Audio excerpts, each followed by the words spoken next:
Bismillah, alhamdulillah, salatu salam, rasulullah, sallallahu alayhi wa sallam. Assalamu alaikum wa rahmatullahi wa barakatuh. My name is Tahir Khalid.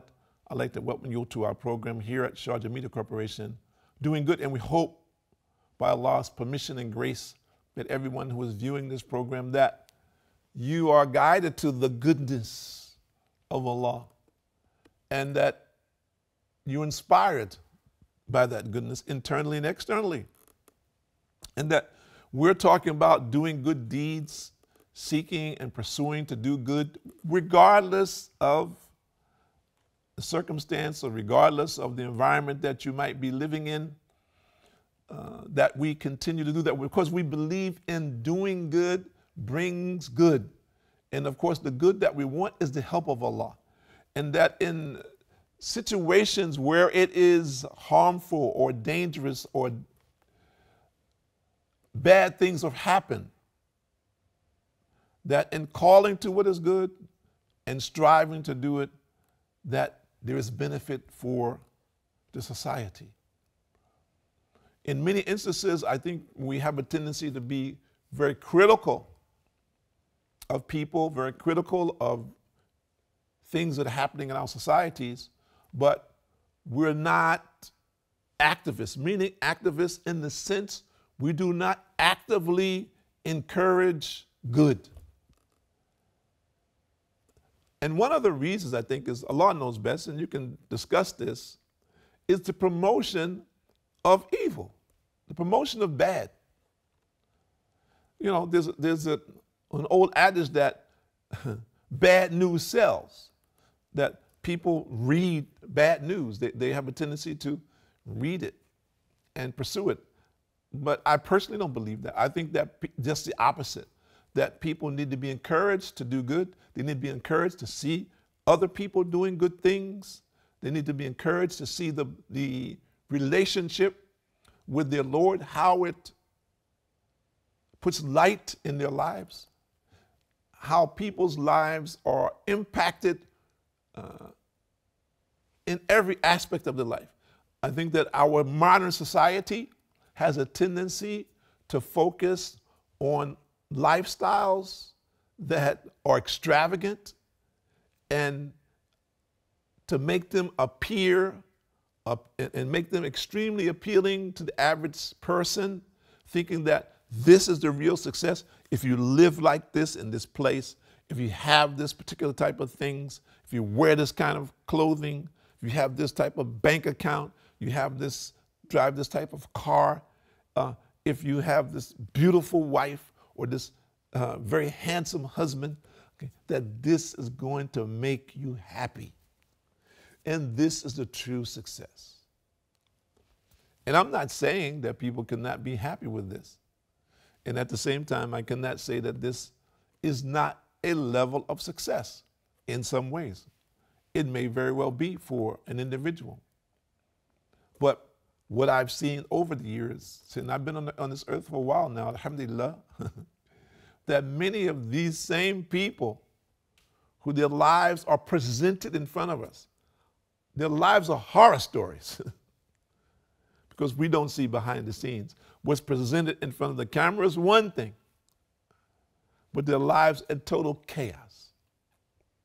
So what I'm saying is that this is not the example for success. And we very seldom see a simple man who has a simple family, who is happy with his family, and he works in his community along with other people to do good things in the community, to make it a viable community. People say, oh man, that's boring.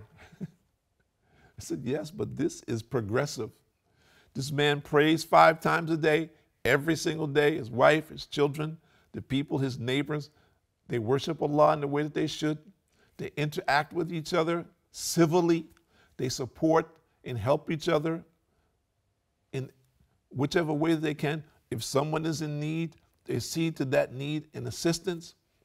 To me, that is success in this world. We, of course, are promoting the success in this world and the hereafter. And we found that many people, they don't realize it, that the environments that they're living in are barbaric. And he says, what are you saying? Are you saying that we're barbarians? I says, no, but the environment that you're living in is barbaric. If you don't know who to worship, if you're worshiping something other than the one and only God, that if your society is one where, for example, alcoholism, substance abuse, illicit sex, and on and on and on, becomes normal. It's a daily practice. Robbery, murder, criminal activity is something that you accept it because, well, this is the society that we live in, and these people are here, and we have to learn how to deal with them. And so we said, this is not normal. It is something that we have adjusted ourselves to. Let's say a person has adjusted himself to because he has to live in that environment. And this has become the norm. So people accept this because this is what they know. It doesn't mean that this is a good thing. It doesn't mean that it is an acceptable thing from Allah. It just means that it's something that you have accepted because this is the environment in which you live. So we're calling the people to goodness. And goodness, it starts with your relationship with your Lord and what? The relationship with your brother. To wish for your brother what you wish for yourself.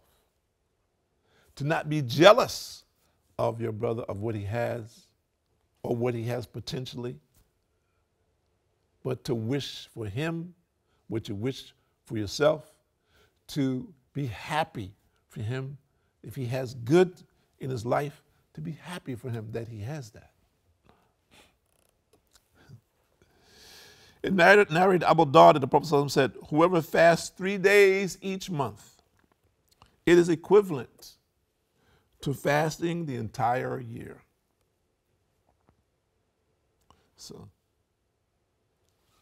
So, and again, this is supported by a verse that says, whoever comes, this is from Surah, this is quoted by Ahmed and Nasai. This verse says, whoever comes with a good deed for him is a 10-fold reward, 1 day being equal to 10 days. So this is a simple thing, fasting. But fasting is a purification. And Allah says more or less that He rewards the person who fasts simply for the pleasure of Allah. So the reward for fasting is something simple for us. Something where we can focus on our relationship with our Lord. Focus on the condition of humanity, meaning that I can relate to people who every day they're fasting. And maybe even when I ate in the morning, I had more than the average person who is seeking his sustenance on a daily basis in some places in the world. And when I break my fast, maybe I had things when I break my fast that millions of people in this world never had. And maybe they will never have in their lifetime. So it allows me to relate to the condition of people who are less fortunate than I am. And on the other side, it helps me to get closer to my Lord, meaning to thank Him for my condition.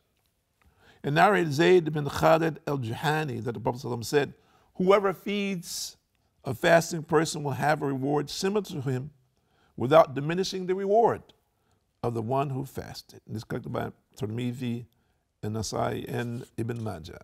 So if you know someone is fasting, rush to give him some water or some dates or invite him for dinner. So you get the reward for that fasting person.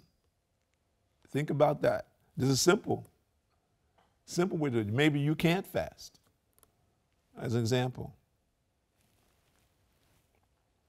And narrated Abdullah bin Masud that the Prophet ﷺ said, frequently perform Hajj and Umrah, for indeed they erase poverty and sins. Poverty and sins. like the blacksmith's fire erases impurities from metal, gold, and silver. And as for the Hajj, accepted by Allah, its reward is nothing less than paradise. And it's collected by Tirmidhi and Nasai. So for the believer, make effort for Hajj and Umrah. So we're seeing that the sins are forgiven, and also there's a reward in terms of this world and a reward in the hereafter. So you'll find this in many instances Islamically, both reward in this world and a reward in the hereafter. That Allah has given us something that we can understand. Because some people say, well, brother, I need something tangible, man. I need something that I can, put my hands on here in this world. Okay, you keep talking about the hereafter. Hereafter, okay, I believe in it, but, I can't deal with that until I get there.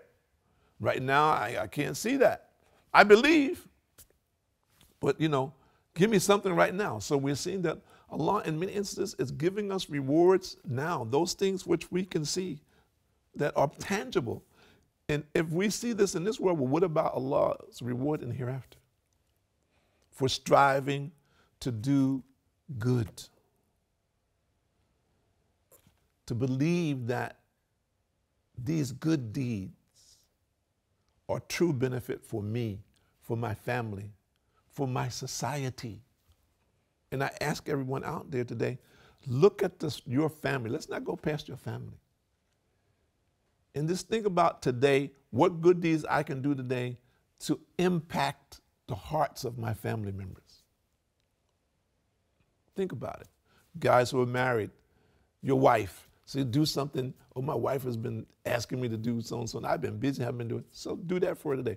Or do something that your wife likes, that she loves, and she doesn't expect it. Your mother, your father, similarly, do something that your mother loves or your father loves for them today. Your children, your brothers or sisters, do something for them today that that they like. This starts here. The love starts in your family. Cultivate the love of Allah and the love of each other in your family.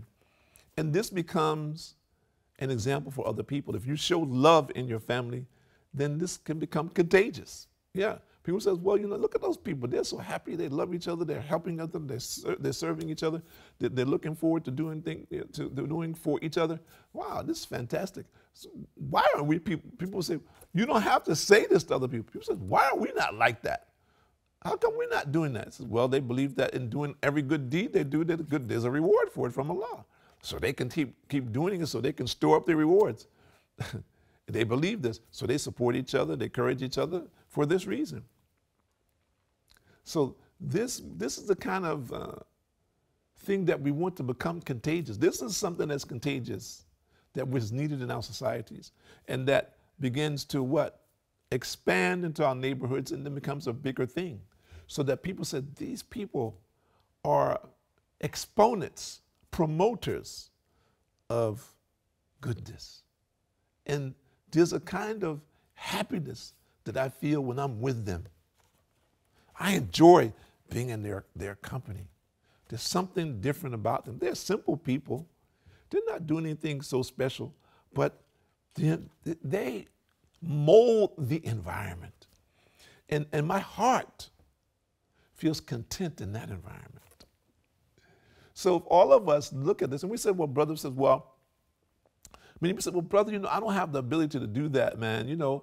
I love what you're saying, but I'm not that kind of guy. He says, well, you don't have to be. You have to turn to Allah. And you have to ask Allah to impact the hearts. Allah is the one who impacts the hearts of the people, not us. We'd have to have the desire, the intention, and we have to be sincere in our intention that this intention, this is what we're doing for this purpose only, for no other intention. I'm not doing this because I want something from you. No. I'm doing it because I want something from Allah. I believe Allah is going to give me something for this kindness. And that's what I want. That's what I'm looking for. I believe that. I'm looking to please Allah. And in that, I know I will be pleased. So we're looking to spread this globally. And if we look at the world, subhanAllah, the world is in need. We see the promotion of all kinds of things, which we don't have to talk about. But how much of love, of goodness of the hearts is being emphasized today? I ask you a question. You're looking at television, right? When was the last time you saw a television program, you saw a movie that inspired you in this way? Comparatively speaking to other things. It's very rare today. Very rare. So we need to look at what? Our condition. If we as humans say that this is something that we need, this kind of human association and interaction, and it is not being provided, but there are things which are distracting us from this, then we need to look at this very carefully. And we need to look at what it is that we're engaging and involving ourselves in and what our families are involving themselves in, because these are the things which are distracting them and taking them away from the remembrance of Allah and this connection that is needed in society and that all of us want to have. Every single person wants to be happy. But we need to ask ourselves, how many of us are making efforts to be happy? And what is the process? What is the methodology that we're using? Is it the correct methodology? He says, well, brother, who is the judge? Allah is the judge. That's who the judge is, not a man. Allah is the judge. Regardless of the man's qualifications, the man can have the qualifications to connect you with Allah and give you the methodology. And that's what you should be pursuing. My name is Tariq Khalid. I'd like to thank you for joining us here at Sharjah Media Corporation on Doing Good. And we hope and we pray that the voices and the pictures reach out to your heart and that your heart connects to your Creator and Sustainer. And in that, you will get the reality of the love of Allah, which is all that is needed for this world and the hereafter. Assalamu alaikum wa rahmatullahi wa barakatuh.